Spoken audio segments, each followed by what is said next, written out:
அன்பார்ந்த முருக பக்தர்களுக்கு வணக்கம். நான் ஜெயம் கோபி.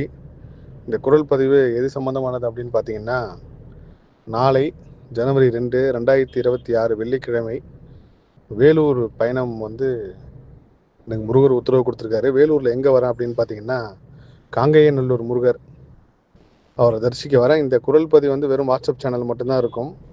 வேறு சோஷியல் மீடியாவில் நான் பதிவு செய்யலை. ஏன்னால் நம்ம துன்ப காலத்திலையும் சோதனை காலத்திலையும் மனசுக்குள்ளே எல்லா முருக பக்தர்கள் மனசில் ஒரு கேள்வி வரும். முருகா, என்னை பார்த்துக்கிட்டு தான் இருக்கியா, என் கூட தான் இருக்கியா அப்படின்ட்டு.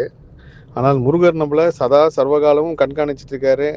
நம்மளை எல்லா அசைவுகளும் அவர் பார்த்துக்கிட்டு இருக்காரு. அவர் தான் நம்மளை வழி நடத்துகிறான்றதுக்கு ஒரு மிகப்பெரிய சாட்சியாக இந்த வேலூர் பயணம் இருக்கும்.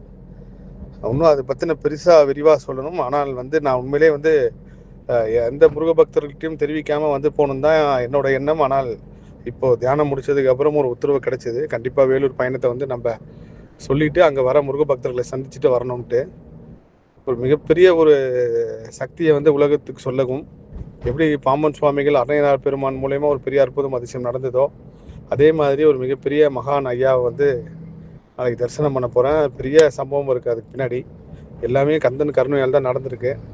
நாளைக்கு 11 மணிக்கு மேலே நான் காங்கேயநல்லூர் முருகப்பெருமான் கோவிலுக்கு வரேன். சந்திப்போம். எல்லா புகழும் முருகனுக்கே. நன்றி.